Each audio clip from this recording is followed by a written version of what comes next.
Hey class, I bring you greetings from Hilton Head Island, South Carolina.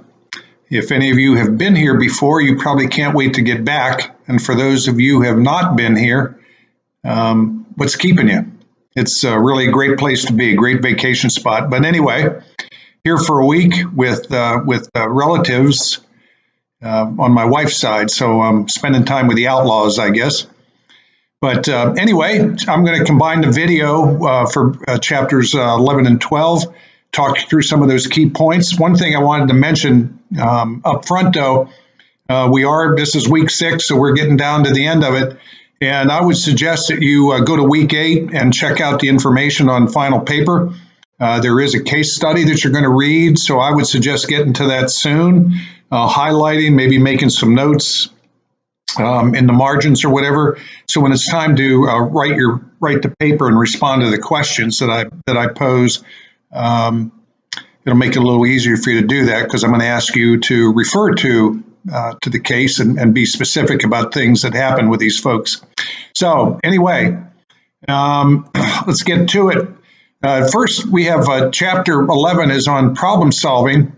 Levy, this week with the 2 chapters we're looking at, we've got problem solving and creativity, and 2 topics that kind of go together, and two topics that are really pretty important for teams, but surely not things that we talk about on a day-to-day basis, so they kind of might never really pop into our conscious mind. But being good problem solvers and being creative is actually, those are 2 key activities that lead us to be innovators.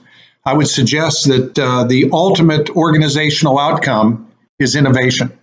Being able to innovate quickly and well means that we've got to do a whole lot of things. And like next week, we're going to spend some time talking about diversity in teams, but all the things that we've talked about, making teams high performing, and Lencioni's, the trust, conflict, commitment continuum, all of those things blend together to allow us to be good problem solvers and to try to develop and become better at being more creative, so that we can innovate on behalf of our customers or clients, and to add to the bottom line of our organization. So a couple of things in here.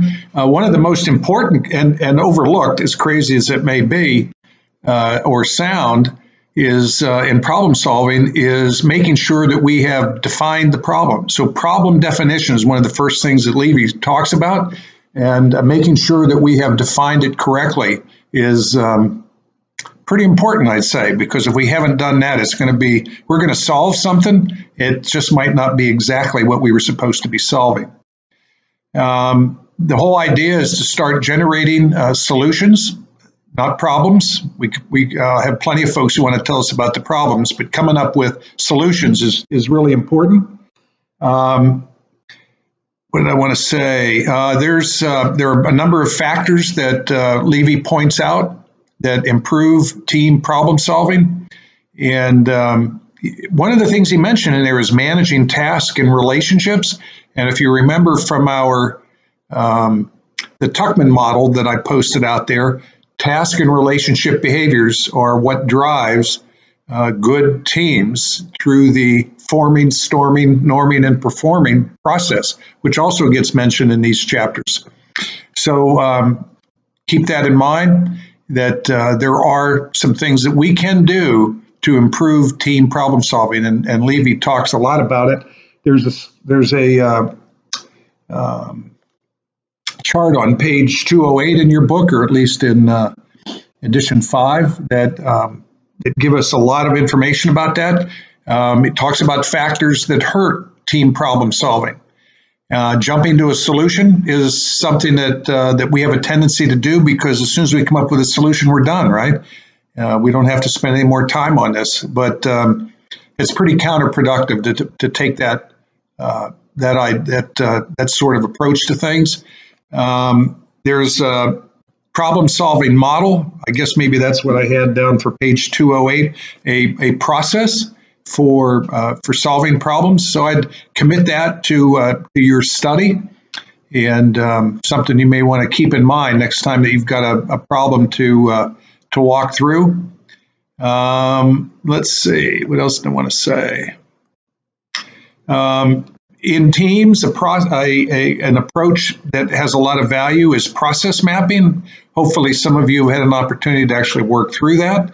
Projects that I've worked on, there were times where we'd cover walls with the post-it flip chart papers and markers, and we would write out processes that we were trying to improve, or if we were doing process design. So process mapping, I would commend that to you as a technique. If you haven't done it, be familiar with it. And because we want to have a good structured approach to problem solving. It gives us better decisions, and it should promote equitable participation. This it does get to Lencioni's trust and conflict engine in his model that jumps out that if we're doing that, it increases commitment on our part, allows us to be more accountable and hold others accountable as well. So the way we approach problem solving really has some very important ramifications for teams. Okay, let me skip over to 12. We could talk a little bit about creativity, and there are some of the things that inhibit creativity. He talks about those. One of it is, he calls it evaluation apprehension, and that's what that gets to, is that we are apprehensive that people are going to take a look at and be critical about our efforts at creativity. And creativity, some folks I really believe, are more creative than others, but creativity can absolutely be learned and developed. And I think it's on us. And if you're career-oriented at all, working at creativity, finding ways to engage in creative pursuits within your job is a way to stand out. It's a way to learn more about what you do. It's just a good career-enhancing behavior, I would suggest. So now, of course, with group creativity, getting a group together up front might tend to reduce the number of ideas that would come out if we all worked it individually. And so I would suggest that really a combination of those things is how you want to start to generate your ideas. Interpersonal conflicts don't exactly help the creative process, and we've got to be able to deal with that. There's that negative conflict that Lencioni would talk about. You're probably very familiar with the brainstorming techniques, and that is a process. Levy talks about it, so you might want to go back and refresh your memory about the approach to brainstorming. Useful. It's not a fix everything type of approach, but it is useful, and it is one way to start off a creativity process by getting everybody involved, because good brainstorming, you go around the group, and so everybody has an opportunity to weigh in on that. It's interesting that Levy actually talks that one of the ways to increase team creativity is through creative conflict.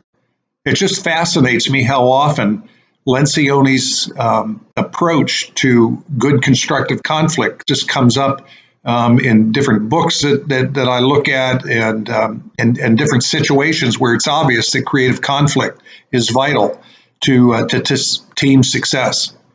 And so the other thing that the factors that increase it is diversity in perspectives. When we talk about diversity next week, I'll also point that out. Diversity of ideas is very important, and of course, our thought processes comes from our experience, it comes from our background, it comes from a lot of different things that make us us. And let's see, some obstacles, stimulants and obstacles to creativity. Actually, if you look on page 230 and 231, so I won't beat this to death, a nice set of charts there that talk about both stimulants and obstacles to creativity. And especially if you're trying to lead your team in some creative endeavor, it would behoove you as the facilitator of that process to spend a little time looking at the information that he has here. Actually, the figure 12.1 gives us what he calls his creativity flowchart that leads us through those things. One of the things that shows up when you start to brainstorm, especially if you're new into an organization, is that phrase, "We tried that and it didn't work." I don't know how many times I heard that in my career, and it was certainly true. But that doesn't mean that idea might not have value now. It might not mean that that idea had value back then, but it wasn't implemented correctly or with enthusiasm or with conviction. So just watch out for that, and don't be one of those folks who throws that out there as kind of a wet blanket on the creativity process. If you have tried it, then say that. Talk about what you did, what you tried, why you don't think it didn't work, and maybe what might make it work this time. So that's it for now, and I got to get over to the pool, not to rub it in, but I just wanted to have a little time with you today, and again, remind you to start looking ahead to the team paper. Don't get caught short on it, because it'll be pretty obvious to me how much thought and study you put into answering these questions. All right, so I guess that's about it for now, and I'll be back at you again next week.